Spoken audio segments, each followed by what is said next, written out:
I don't get hit with that fire, you know. But thank you so much for coming on Unmuted, man. I really appreciate it.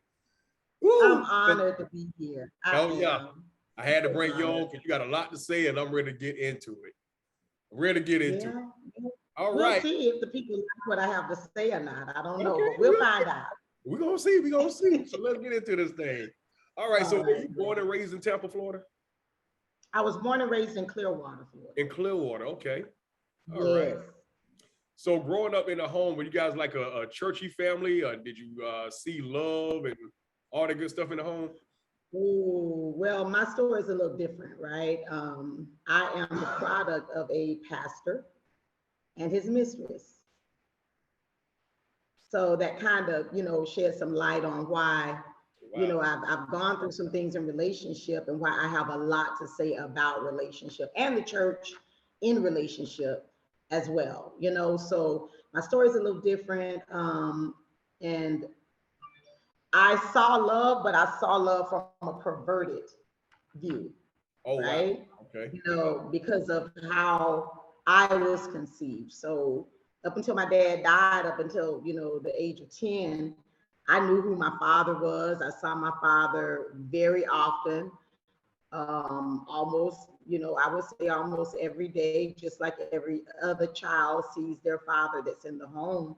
But my father didn't live in the home with me. He actually lived probably about 2 to 3 miles away from me with his wife and his family, so, it really wasn't a secret that I was his child, but, it was kept secret. You understand what I'm saying? Yeah, it was one of those unspoken rules. And excuse me, that's the elder walking back and forth through the house.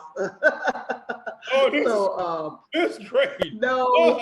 No, that's look at here. Don't do that. That's Elder Bird, water just for a little taste. Missionary Charmaine's husband. So he's walking back. Him and his wife, also are here with me on the mission, as well as in probably 9 other my staff members. I'm gonna say, because them cops was about to be off the chain. Like, Lord, she done got a man. Look, let me tell you something. Because they saw him walking by and his wife being right. Yeah, and they probably like, look. He said, "Oh, girl." He said, forget it. I'm walking around in his white beater. They gonna see me. He knew we was recording today. He said, you gonna see me. Right. Well, they taking care of business. So, audience, please excuse me. Like I say, I'm in Jamaica. We got a lot going on. We're gonna have this interview. All right. But like I was saying, I saw my dad, Scott, and it was family, but it was a different sort of a family dynamic. So it was, dysfunctional, but it really has, I would say, I think my childhood prepared me for where I am today. Right. And I'll just put it that way. And as we get into things, I'll shed some light on that.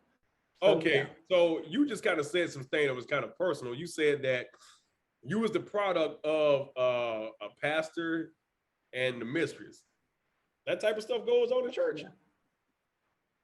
You already know. My mom was the mistress of my father for about 15 years before he passed, right? And I'll just say one of them, because my mom passed a year ago, and I began to find out other stuff. I have brothers that I went to school with that I had no idea was my brothers.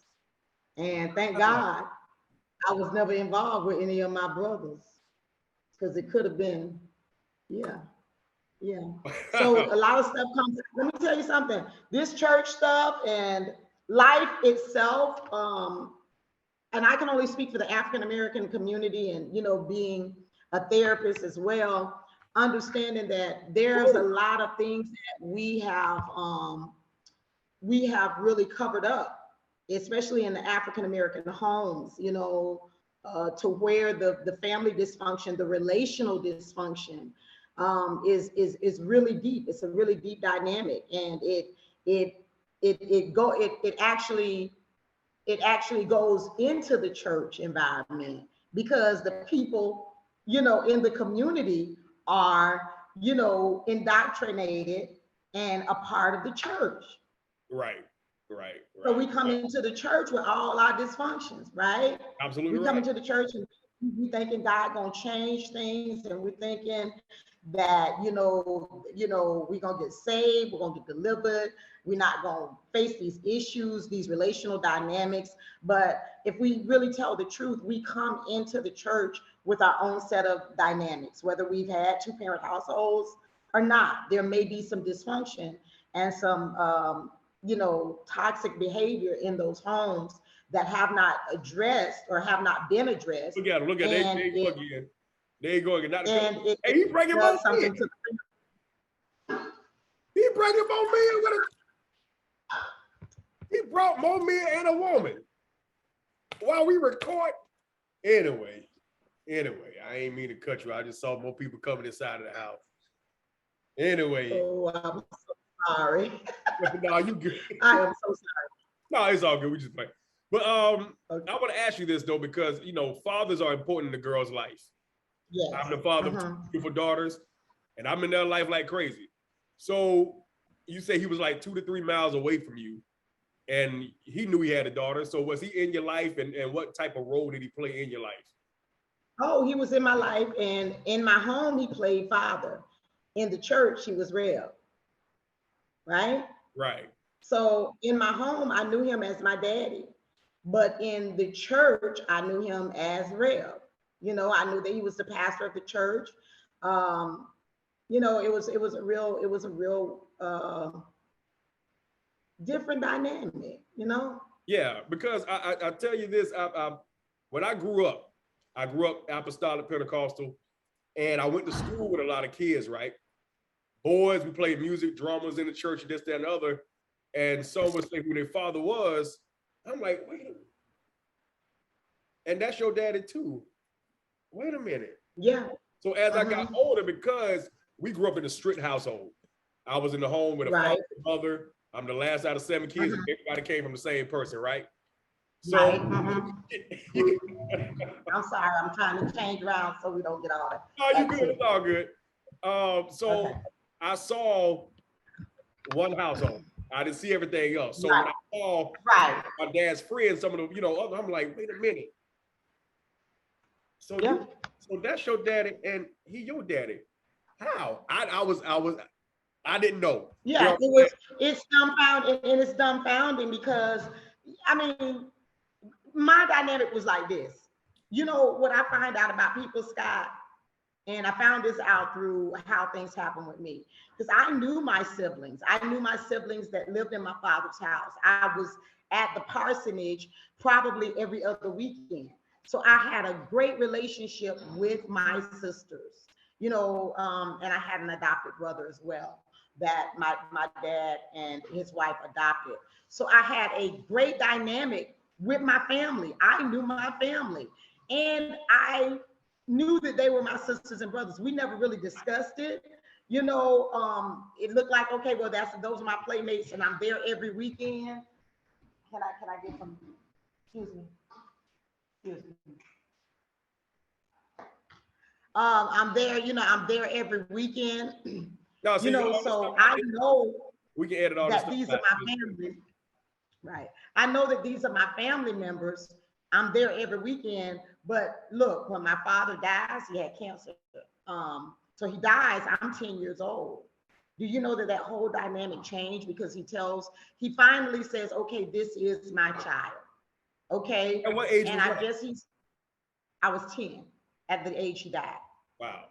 So he tells everybody and he prepares them, look, I need for her to be taken care of. This is my child. So at this time, everybody is known, because even, my sisters and brothers and the playmates, we know Reb, your daddy.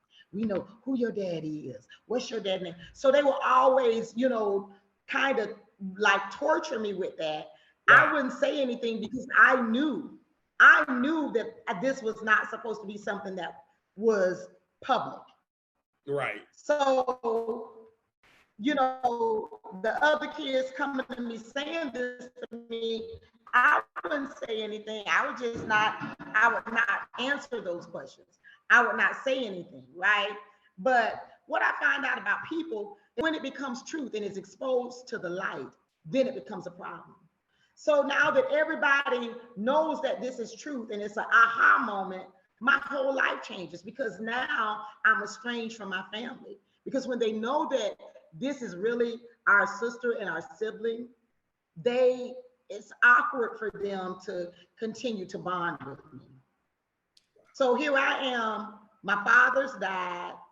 Now I'm estranged from my sisters and my family. And now I don't have that connection anymore, because now no one really wants to be involved with me. Hey, what's up, everybody? This is your boy 77, man. Thank you for watching this interview. Thank you for subscribing, liking, and commenting on this channel. I really appreciate it. And if you have not subscribed to this channel, please click that button right down there. Don't wait till your homeboy blow up. You wait. Go ahead and participate and become part of the Unmuted family. We greatly appreciate it. We work very hard to bring you good content and stories that you probably never heard of before, and a little something to make you think about the Lord a little bit and laugh a little bit. All right, guys. Like, click, share, comment. Don't text me. Put it right there in the comments. 7 out.